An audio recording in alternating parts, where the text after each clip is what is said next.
This is Office Hours, a show for sharing experiences and stories in governance, risk management, and compliance.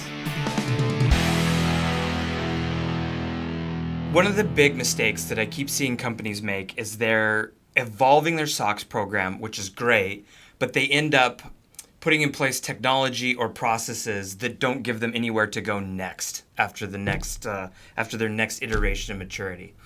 So I'm Dan, and this is Kevin. I'm Kevin, and today we're going to talk to you about how you can take your SOX program from manual spreadsheets all the way to fully automated controls. Perfect. So I started my career at Ernst & Young. I happened to start there in 2004, right at the height of the major scramble. SOX is new. How are we going to figure out what to do? I'm sure many here live that same thing. And we got into what I would call SOX V1. Of course, SOX was published in 2002, had to be implemented in 2004, and it was characterized, I would say, largely by everybody's just trying to figure out what does the regulation mean and how do we capture controls? What are controls? All that sort of thing. So we ended up with primarily spreadsheets and Word documents with long descriptions of processes, and ultimately either shared drives full of spreadsheets with control descriptions or actual binders that got handed off to the external auditors. So I think it's pretty obvious, but what was the biggest pain to trying to manage SOX that way? Well, I think it becomes clear pretty quickly that the first time you go through, fine, you write down the controls once, easy.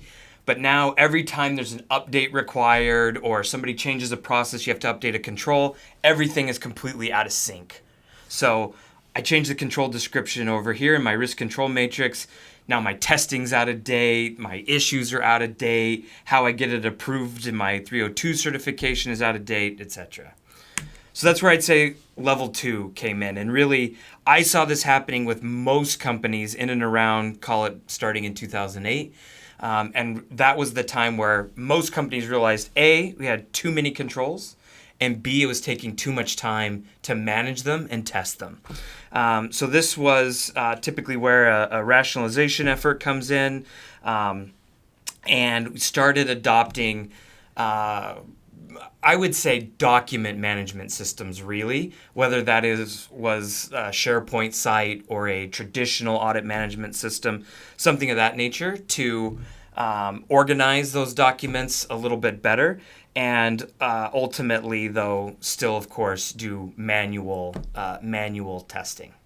I think this is the first stage where we begin to put technology in place that just manages some of that content. So this happens to be the projects module of ACL GRC. This is where our SOX solution sits. And just by way of simple example, this happens to be the IT general controls of a SOX process. And you see your typical sort of SOX workflow. So I could build process narratives and walkthroughs, or process narratives and flow charts to document processes, identify what are the risks in those processes, associate them with the controls that address them, and ultimately produce risk control matrices. Now, this kind of technology, Kevin, obviously, benefit here being, now I've written down each of these controls once. If I update them, they update them throughout. Yeah, and we've seen a huge number of our SOX customers gain a lot of efficiency from doing things this way. Totally. So you move through to walkthroughs. I get the opportunity to document my walkthroughs. Is it capture whether the control is designed appropriately? Same thing in the realm of testing. Each of the controls is there. The description's there already. Place to document, attach evidence, version control, all of this, and attach your issues. So I would call that the fundamentals of basic SOX maturity improvement, getting off of that shared spreadsheet.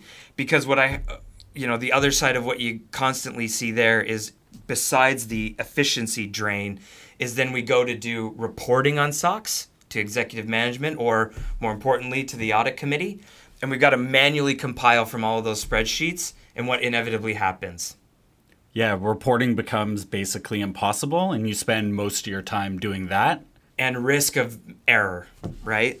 And so with technology that's built to do this, of course, you get the reports and scorecards and dashboards of this nature. So this is the idea where you're completely automated to say, here's each of my SOX processes. Overall, how effective is each process? I can see which ones have passed, which ones have which controls have failed.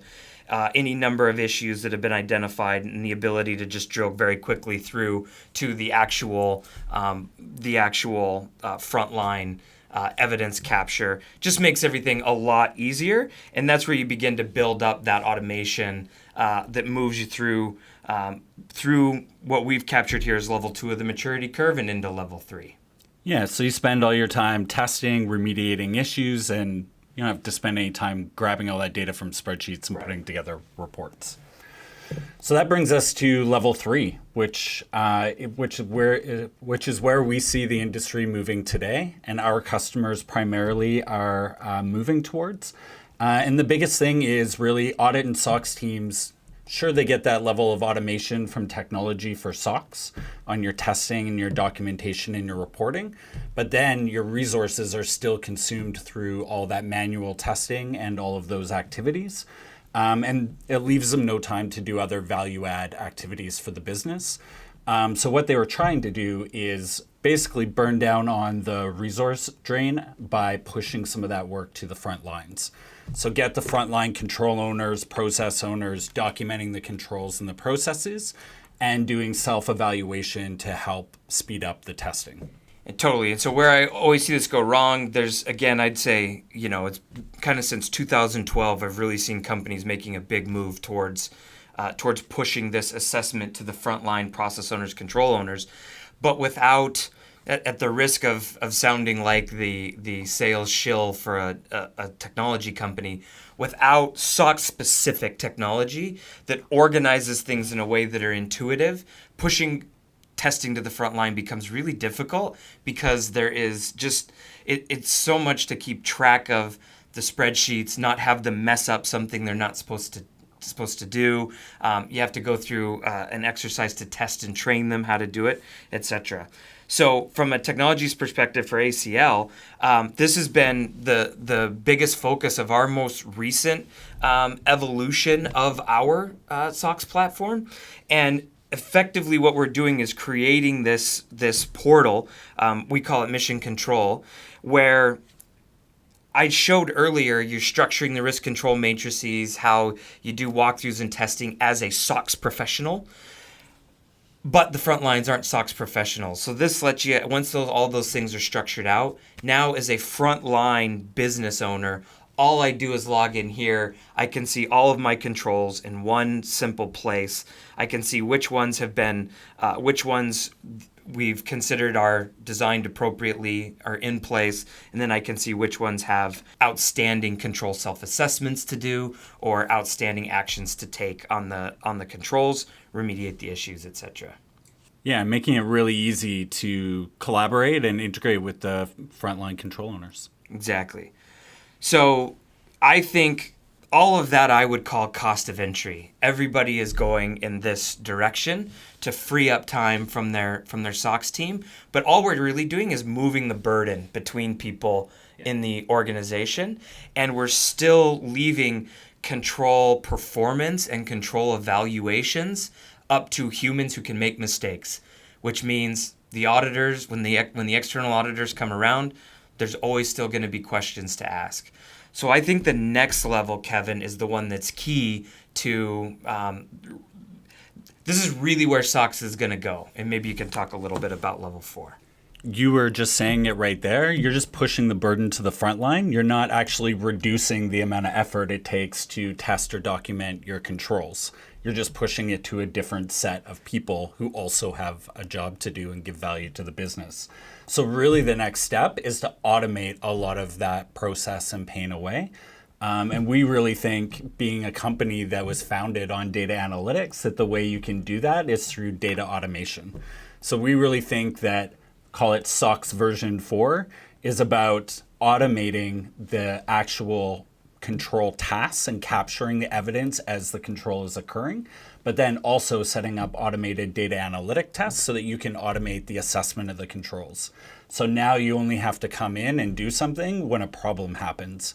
And say every quarter or semi-annually, you need to do your SOX review. You just go in, you sign off on everything that's good, remediate the things that aren't working well, and then move on to the rest of your day job. Right. So every SOX team, every audit team, we all agree everybody's strapped for resources. How do we actually take time out of SOX? I like to think of it as adding robots to the team, right? How can we use data automation, or what you may hear the buzzwords, robotic process automation? How can we use that automation to actually completely drive out the need for testing and manual report compilation? And that's what control automation and data automation does. I would argue it's only 5% of companies that are in that category today where they're making real impact on truly fully automating their SOX controls. But ACL has some really good examples of that. And I think that's what we're actually, rather than actually show it here, we'll dive into that in another session, is to show the nuts and bolts of how do you actually automate an individual control.